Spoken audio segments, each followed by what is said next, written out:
Louvado seja nosso Senhor Jesus Cristo. Nós vamos dar continuidade à nossa reflexão sobre leitura e reflexão sobre o Concílio Vaticano II, sobre a liturgia, está o documento Sacrosanctum Concilium. Nós vamos fazer o 14º encontro, vamos trabalhar os parágrafos, o capítulo 54 a 58. Vai falar, no primeiro momento, sobre a língua vernácula, isto é, celebrar na língua que o povo fala. Aqui no Brasil, em português, na Alemanha, em alemão, na França, em francês, etc. Nas missas, número 54, nas missas celebradas com o povo, pode-se dar conveniente lugar à língua vernácula. Pode-se dar. Principalmente nas lições e na oração comum, na homilia, nas orações dos fiéis, as orações que a comunidade participa na celebração da Eucaristia. E conforme os lugares, também naquelas partes que competem ao povo, essa resposta do povo, de acordo com as normas do artigo 36 desta Constituição, que nós já falamos. Todavia, aqui tem um parêntese importante, providencie-se que os fiéis possam juntamente rezar ou cantar em língua latina as partes do ordinário que lhes compete. Então, não é tirar totalmente o latim, manter ainda alguns aspectos da língua latina dentro da liturgia, porque o latim é a língua da igreja. Onde, porém, parecer oportuno o mais amplo uso da língua vernácula na missa, observe o prescrito do artigo 40 dessa Constituição, que nós estamos lendo. Participação mais perfeita pela comunhão. É o parágrafo 55. Vivamente, diz o concílio, recomenda-se aquela participação mais perfeita da missa, pela qual os fiéis, depois da comunhão do sacerdote, que tem a precedência, comungam o corpo do Senhor do mesmo sacrifício. Então, que a comunidade comunga também. Estão participando da Eucaristia, o sacerdote comunga e que o povo também comungue, claro. Comunhão sobre as duas espécies. Salvaguardados os princípios dogmáticos estabelecidos pelo Concílio de Trento, que ainda vale, a comunhão sobre as duas espécies pode ser concedida nos casos a serem determinados pela Santa Sé, a Santa Sé que define isso, tanto para clérigos, os ordenados, os religiosos, quanto para leigos. Isso sempre a juízo dos bispos. Eles determinam isso. Por exemplo, para os ordenados na missa de sua sagrada ordenação, eles vão comungar sobre as duas espécies. Para os professas na missa de sua profissão religiosa, eles vão também comungar sobre as duas espécies. Para os neófitos, aqueles que foram batizados dentro da missa, e vão receber o sacramento da Eucaristia, que se segue ao batismo. O preceito da missa festiva. Parágrafo 56. As duas partes de que consta, de certa forma, a missa, isto é, a liturgia da palavra e a liturgia eucarística, são duas realidades, a palavra e a liturgia eucarística, estão tão estreitamente unidas que formam um único ato de culto, uma unidade naquilo que se celebra. Por isso, o Sacrosanto Concílio do Vaticano II exorta veementemente os pastores de almas, os padres, os párocos, a que na catequese instruam os fiéis diligentemente acerca da participação de toda a missa. Ensine as pessoas a participar da Eucaristia, principalmente participar nos domingos e festas de preceito. A concelebração, parágrafo 57.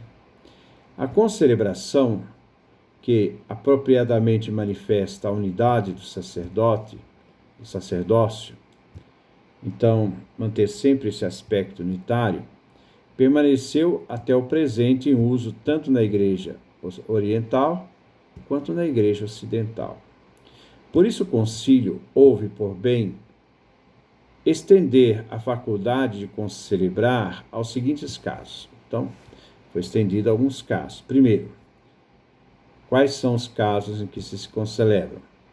Na Quinta-feira Santa, tanto na missa do Crisma, como na missa vespertina.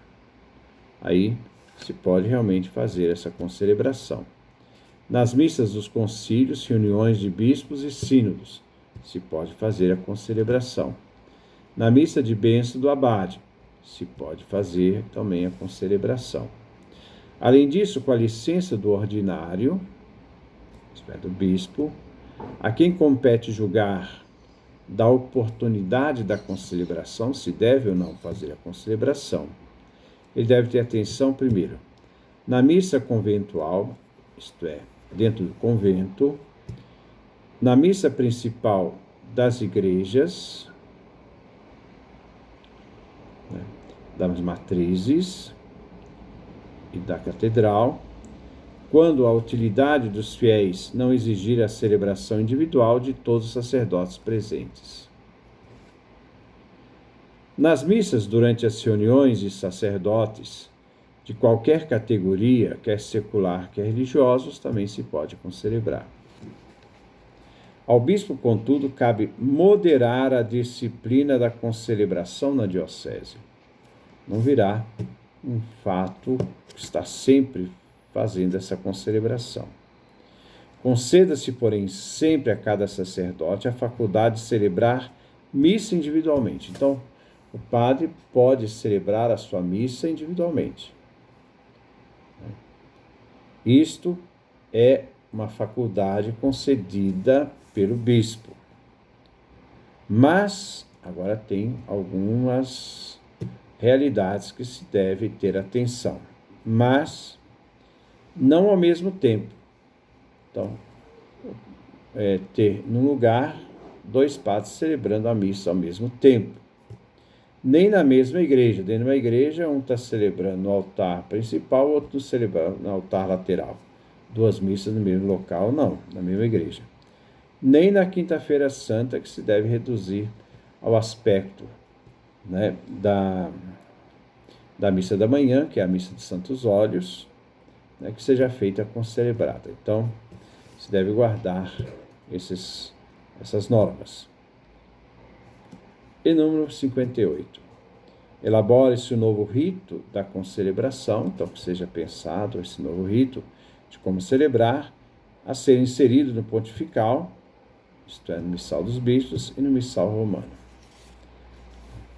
Então aqui nós temos, né, mais um passo para a nossa reflexão sobre esse Sacrosanto Concílio, que tratou alguns aspectos importantes. A língua vernácula, a língua que o povo fala, celebrar na língua que o povo fala, sem perder alguns aspectos do latim, que é a língua da igreja. Ter uma participação mais perfeita pela comunhão, né? Então, manter sempre as pessoas comungando, juntamente com o padre que celebra. Alguns aspectos da comunhão de duas espécies. Nesse tempo de pandemia não se está fazendo isso, mas se deve ter certas normas sobre isso, porque tem muita gente que faz coisas absurdas sobre a comunhão das duas espécies. Né? A questão dos preceitos, de manter sempre os preceitos das missas festivas, domingo e festas, criar essa normatividade de como fazer a concelebração, compete a Roma e compete aos bispos, como é que ele vai, na sua diocese, poder criar esse aspecto de uma missa concelebrada e quais os momentos que se deve concelebrar. E, ao mesmo tempo, se pede um novo rito, né, de concelebração, para concelebração. E esse rito deve também ser incorporado ao pontifical, como também ao missal romano. Nós temos o pontifical dos bispos, né? Também temos o missal romano. Temos também o pontifical ligado à forma celebrativa do Papa em Roma. Que Deus nos dê a sua graça, a sua bênção, a sua face resplandeça sobre nós.